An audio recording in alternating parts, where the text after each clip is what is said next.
Hi, I am Kevin Quigley, and welcome to Tarot Off the Cuff.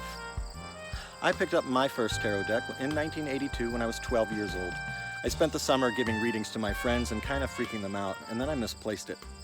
Maybe 15 years later, I picked up another tarot deck, and I've been reading professionally pretty much since then. Hey everybody, this is Kevin Quigley with Tarot Off the Cuff, and today I am shuffling up the Shadowscapes Tarot by Stephanie Pui-Mun. This is a great deck. I have it with me fairly frequently. It's not one that I have with me all the time. I've got maybe 3 or 4 decks that I do that with. Maybe that'll come up in a conversation at some point, like, what is your tarot ready kit? But I haven't even pulled a card, so I'm not going there yet. I'm shuffling this deck up, and I'm going to set it down, center myself, and let's see what we get. Okay, so I have pulled the Two of Wands. So similar to the Rider-Waite image, we've got an individual that's looking off in the distance. One of these staves or wands is in their hand, and the other one is sort of supported nearby. They're sitting on a rock looking off into the distance, and underneath them we've got a few house cats down here. Maybe those house cats are about the piece of us that's attached to where we are, the place where we're comfortable, where we live. And then they're, are they riding? Yeah, they're sitting on, maybe it's not riding, they're not like mounted on it, but they're sitting on the back of this majestic lion creature that has this big curved sort of rhinoceros or unicorn horn coming out of the top of their forehead, right? So lots of power. There's this big sunny background, lots of space. This is feeling to me right now like those moments where you have to gather your energy. You've got to summon your power before you do a thing. And in this case, let's talk about before you do a reading. So this is about gathering yourself in order to perform. Funny that I just used that word. I talk fairly frequently about being a performer. That has a major impact on my life. I'm much more of a creative artist than a performer, but I make a fair amount of my living as a performer, mostly as a singer, or as a conductor, director. And just take a look backstage in the wings, even in movies and things, you'll see this when those moments happen, that their performers have their little rituals that they do. Sometimes they're little lucky rituals. I was in a touring group that did sort of musical theater type shows, review type shows mostly. Traveled all over the country doing that for a few years, and that particular company always, before stepping onto stage, got together and did a prayer. The group was run by a devout Christian, and many of the performers were Christians. I was not. They were okay with that. It was a very, tolerant situation. And the shows had nothing to do, they weren't religious at all. They were entertainment. But it was really effective, a grounding thing to sort of ask for power from a higher source, to remind oneself why one is here, that we're bringing light and joy. Usually we were performing for senior citizens, lots of shows with like music from World War II and things like that. And yes, this was 30 years ago at this point. So we were reminding us of our mission, that we were bringing like a nostalgic, joyful hit to people that were in their 20s during World War II. We'd get them up and dance and all that sort of stuff. But that was very effective. So I would go so far as to say it's important to have a set of things that you'll do before a reading to prepare for a reading. Here are some of mine. If I'm at home and I'm doing, so right now we're still in basic lockdown for COVID. If I'm at home and getting ready to do a Zoom reading, but even if it's an in-person reading, from ages past, hopefully we'll get back to that soon. I want to make sure that I've got a clear desk and a clear table. I want my space around me to be less chaotic than it is when I'm doing creative work. If I'm making a painting or doing some writing or composing a piece of music, I actually like chaos around me. It allows things to be my creative juices flow really well in situations like that, where things, I feel like I'm in a snow globe in a way. And then I got to clean up if I'm going to use the same space to do a reading, because if I want to be present and focused on what I'm saying, what I'm seeing, sensing and feeling, and really to be focused on another human being and help them out, I find that having too many distractions around is not good, right? So that's number one for me, is to make sure I've got a nice organized space. Number two, I always make sure that I've got some water and maybe even some coffee with me. I don't get a huge bump from caffeine, so I don't generally drink coffee for the energy bump, but I do enjoy it. That nice, warm, comforting beverage. So there are moments when, like, making sure that I'm able to take care of myself.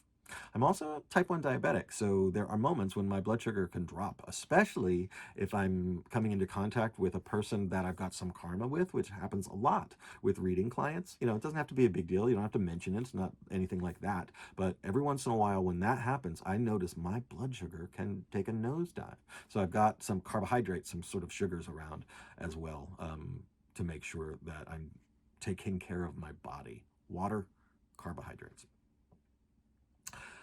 And then I want a little bit of time before I do a reading. Sometimes when I do in-person readings, I'll set up. I've got a university near where I live, so there are several like nice open spaces with comfortable chairs that no one ever uses, that give a lot more space than just inviting someone to my home. The population density here in central Vermont is pretty low, so asking somebody to drive for a few hours to my house, which is off in the woods, is a pain in the butt.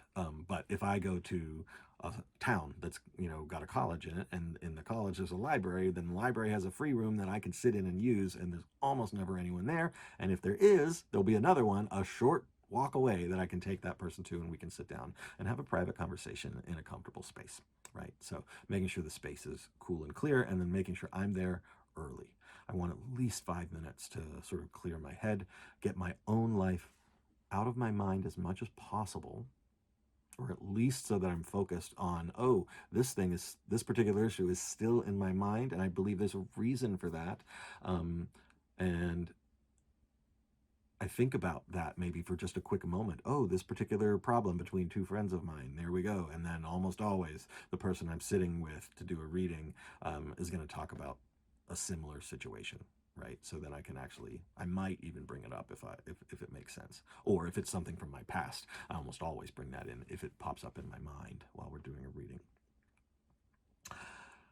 And I want to make sure that I am comfortable. Do I have a comfortable chair, and do I have a comfortable chair for them?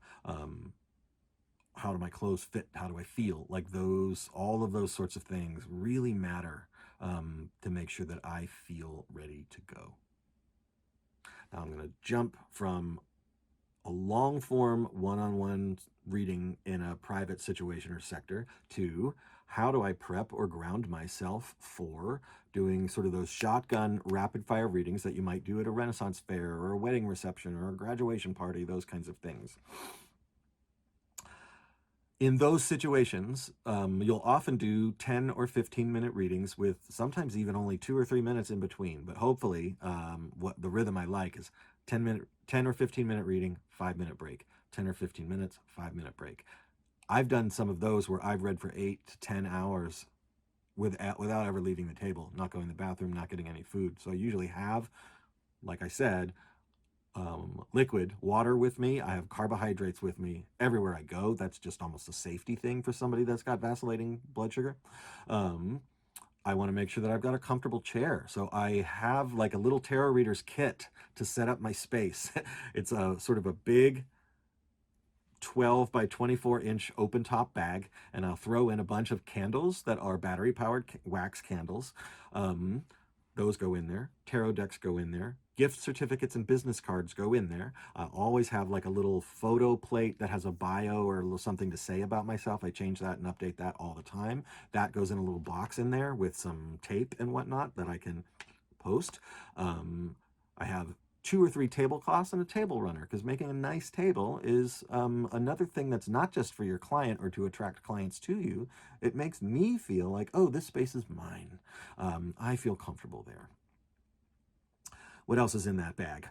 Oh, I have a few props. I've always got a little thing that represents life and death. So I usually pick up some live flowers on that kind of a day. So I've got a vase with me that I carry around. So the flowers go in the vase, and then right next to it, and sometimes it's fruit, like a bowl. If I can't find flowers, I'll get like a bowl of clementines or apples, right? And put some fruit there. And then right next to it, I put this rubber skull that I have, a human skull that's life size, and I've painted to make it look really quite realistic, so it doesn't look like a toy. But I put those two things there together, and then right in front of those go my business cards and my gift certificates and things, just in case anybody's interested in staying in contact or buying a reading for, a friend or whatever. What else there's a few other things in that book. Oh, I'll usually I found this like little globe in a craft store. It's a blue globe with copper. The continents are done in copper, metallic copper, and it's really cool looking. So all of my stuff is copper colored for the most part. Copper, cream, and blue are the colors that I go with. I try not to make things look specifically new agey, so I don't personally do galaxies and stars and unicorns and that kind of thing. Lots of people do, that's fine. I like to go classic and clean for myself. That's what makes me comfortable and sets that foundation, that Two of Wands down for me. And then as I'm sitting and we're getting ready to open for a festival, or I'm waiting for my next client, I do a couple of things. One is, as I take a rest, I put my body back in my chair and I make sure that I am comfortable and turned off. I stay radiant. I keep my light going so that I look awake and I'm attracting people over to the table, but I'm not doing too much work. My brain stays quiet and calm in those moments, because then when someone sits down, I've got 10 minutes to talk to them, 10 minutes to get something through to them, or 15 minutes. And that's a fast reading, especially if you've got a little intro you need to do and an outro you need to do. And I highly suggest you do those, because getting people up and away from the table in 10 minutes is also difficult. If they need more information or requesting another reading, that's one of the reasons I have the business cards and the gift certificates there with me, because then we can make an arrangement right there and even schedule right there for a full 1 hour reading. So taking care of myself between and before I read is a huge deal, so that I am energized, but also sort of empty. I'm energized, awake, and empty. I try not to judge the people when they sit down. I try not to be dealing with my own life or my own problems that way, and all of that sort of stuff, so that when they sit down, I'm there for them. Great. Okay, so that was the Two of Wands. We pulled that out of the Shadowscapes Tarot, and this is Kevin Quigley talking to you from Tarot Off the Cuff. Bye-bye. Hi, thanks for watching. This is Kevin Quigley with Tarot Off the Cuff. If you can take a second, click the subscribe button down below. That'll let you know when a new video is posted, and you might want to jump over and watch it. If you hit the thumbs up for the videos that you really like, that will help spread the word, so new people will find Tarot Off the Cuff in their feed, and that helps the channel grow. That would be great. And if you got a question or a comment, positive or negative, whether you agree or disagree, or if you want to add information or your own take on a particular card or a particular topic, put a comment down below. We would love to hear from you. Thanks so much.